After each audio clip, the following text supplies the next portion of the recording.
আসসালামু আলাইকুম। আজকে আমরা আমার নানার বাড়িতে বেড়াতে এসেছি। আমার নানার বাড়িতে আজকে বেড়াতে আসার পিছনে একটা বিশেষ কারণ রয়েছে। সেটা হচ্ছে আমার খালাতো ভাই কবির ভাই তার মেয়ের আকিকা উপলক্ষে আসা। তো মুস্কানকে তার মামা ও তার ভাই দুজনে খুব যত্ন সহকারে রাস্তা থেকে রুমে নিয়ে যাচ্ছে। মুস্কান বেশ খুশি, মামা ও ভাইয়ের দুজনের কুলে ওঠে।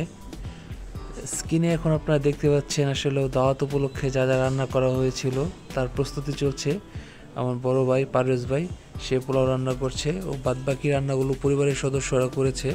বাইরের বাবুর্চি হায়ার করা হয়নি, এখানে পরিবারের সকল সদস্যরা মিলেই রান্নাবান্নার আয়োজন করেছিল। সব খাবারই খুব ভালো ছিল এবং সবাই আন্তরিকতার সহিত চেষ্টা করেছিল। আমার কাজিন জান্নাত আপা সে বরাবরই হাসি উজ্জ্বল মুখে প্রত্যেকটা ভিডিওতে উপস্থিত হয়। সে দায়িত্ব নিয়ে পায়েস রান্না করেছিল, পায়েসের স্বাদ অতুলনীয় হয়েছিল। পোলাও রান্না করেছিল আমাদের বড় ভাই পারভেজ ভাই, আর মুরগির রোস্ট রান্না করেছিল আমার ছোট ভাই মুরাদ।